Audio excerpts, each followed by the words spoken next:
कि पूरे मारवाड़ की जहाँ तक मुझे जानकारी है 95% जमीन राजपूतों की थी, 95% से ज़्यादा। कुछ जागीरें चारणों के पास थी, इक्का दुक्का यूं काफ़ी दर्जनों में हो सकती है वो, कुछ ब्राह्मणों के पास थी, और कुछ एक जागीरें राजपुरोहितों के पास थी। और मेरे हिसाब से पूरे मारवाड़ में जाटों के पास दो ही जागीर थी। एक तो कुचेरा के मिर्दाओं के पास, मिर्जास गांव था कुचेरा से थोड़ा हटके, और एक मेरे गांव के बाकरोद के मिर्दाओं के पास जागीर थी डूडीवास गांव। शायद इसके अलावा पूरे मारवाड़ में मैंने काफ़ी पूछा है, जाटों के पास 1 इंच भी ज़मीन नहीं थी, एक खेत नहीं था, बाड़ा नहीं था, घर नहीं था, रहने की कोई ज़मीन नहीं थी। जब जाट कोई मकान बनाने की बात करता था तो राज के कणवारी पूछते थे कि मकान के नीचे टाई है क्या, ले जाएगा कैसे, क्योंकि यहाँ तुम रहते हो तो करसा हो, तुम तो ज़मीन तो तुम्हारी है नहीं। कल को जागीरदार कहते कि भाई निकलो यहाँ से, तो निकलना पड़ेगा, तो फिर मकान यहीं पड़ा रहेगा तुम्हारा, इसके नीचे कोई पहिए है क्या जो तू इसको चला के ले जाएगा तेरे साथ। इसलिए हमारा कोई ठोर ठिकाना नहीं था, न कोई हमारी ज़मीन थी, रहने के मकान की ज़मीन हमारी नहीं थी। अब यार किसकी भूमिका है मुझे क्या पता, मैं क्या, ये जो जाकड़ा साहब पूछ रहे हैं किसकी भूमिका है इसको बनाने में, बलदेव राम मिर्दा कॉलेज नहीं, वीर तेजा जी का नाम करने में। सरकार ने घोषणा की है, सरकार ने आदेश किया है, तो ये तो सरकार की होगी, सरकार के आदेश के बिना तो कैसे हो रही है। हाँ, दबाव किसी ने बनाया, पूरी जनता ने बनाया, हनुमान जी ने बनाया, कितने लोगों ने बनाया, कैसा बना, या जनता के दबाव में, या इसलिए जनता को खुश करने के लिए उन्होंने नामकरण किया। ऐसी बेवकूफ़ी भरी बातें मेरे सामने करने की क्या औचित्य है आपका। मैं बात किसी और विषय पर करना चाहता हूँ। तो देखो, इस ऐसी आपको डाबड़ा कांड भी सुना होगा, कई कांड हुए थे बलदेव राम जी को मारने के प्रयास के। ऐसी कठिन परिस्थितियों में जिन्होंने शिक्षा का जन जागरण किया, सर छोटू राम जी को बलदेव राम मिर्दा लेके आए थे 1943 में जोधपुर। इसलिए सर छोटू राम, वहाँ जागीरदारी का मामला नहीं था जहाँ सर छोटू राम रहते थे, और सर छोटू राम खेती करने वाली और मजदूर दोनों कौमों के हिमायती थे। खेती और मजदूरी करने वाले जो लोग थे उन दोनों के हिमायती थे, और उन दोनों की सबसे बड़ी समस्या वो बताते थे मंडी और फंडी। मंडी जो दुकानदार था गलत तोलता था, वाट तोलने के मापदंड अलग अलग थे, लेने के और दूसरे दो।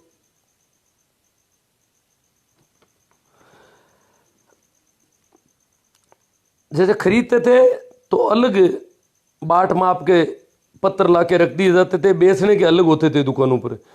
तरह तरह से ठगा जाता था किसानों को। तो सर छोटू राम कहते थे मंडी से सावचेत हो जा। और एक फंडी, फंडी उसको कहते जो पाखंड और अंधविश्वास फैलाते थे समाज में, पंडित पुजारी मुल्ले मौलवी। फंडी दो प्रकार के थे सर छोटू राम की नज़र में, पंडे पुजारी भी थे और मुल्ले मौलवी भी थे, क्योंकि सर छोटू राम के साथ में पूरे पाकिस्तान के मुसलमान थे उस समय। जिन्ना को भी नहीं मानते थे तो सर छोटू राम को मानते थे।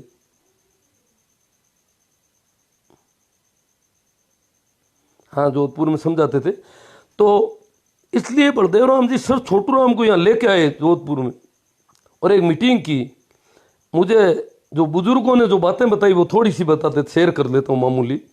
कि कहते हैं कि उस मीटिंग में यहाँ से पता लगता कि फला गांव से कोई आदमी गया है, पैदल जाते थे सभी, जो भी गए थे और वहाँ से आए थे, वहाँ उन्होंने जब देखा कि जोधपुर दरबार है और बलदेव राम मिर्दा और सर छोटू राम तीनों की कुर्सियां लगी हुई थी, बराबर बराबर की कुर्सियों पर वो लोग बैठे थे।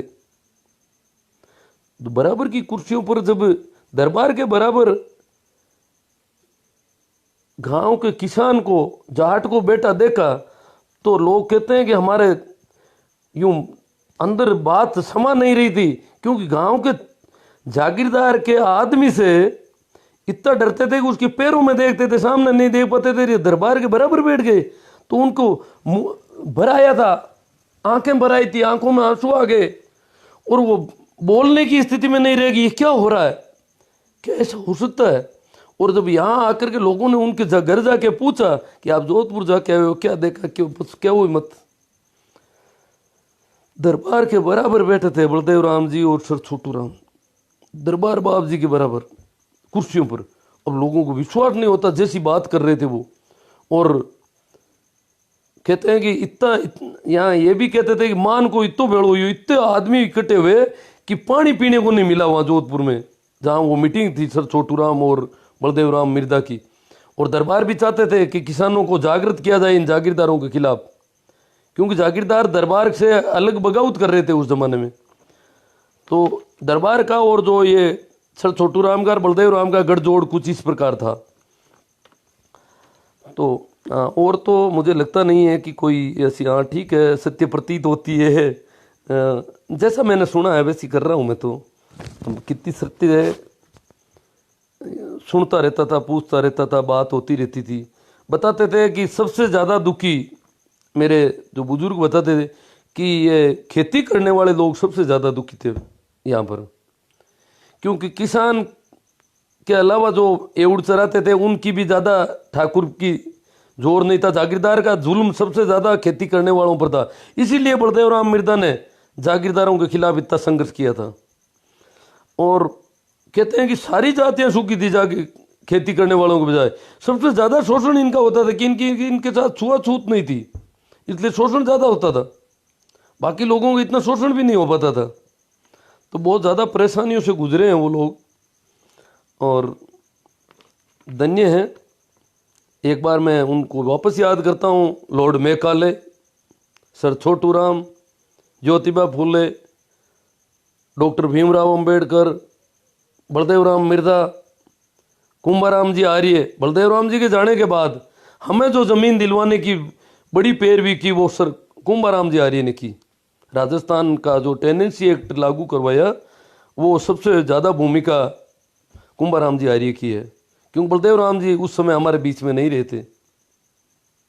और भी कई बातें हैं, आप आश्चर्यजनक अचंभा करोगे। मैं और भी इस विषय पर कभी बातें करूंगा, शायद टाइम काफ़ी हो गया होगा जहाँ तक मैं समझता हूँ, 1 मिनट में।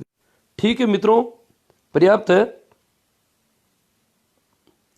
धन्यवाद, आप सब लोगों ने शांति से और बड़े इत्मीनान से सुना। आशा है आप लोग इसे ज़्यादा से ज़्यादा फैलाएंगे, ज़्यादा से ज़्यादा शेयर करेंगे।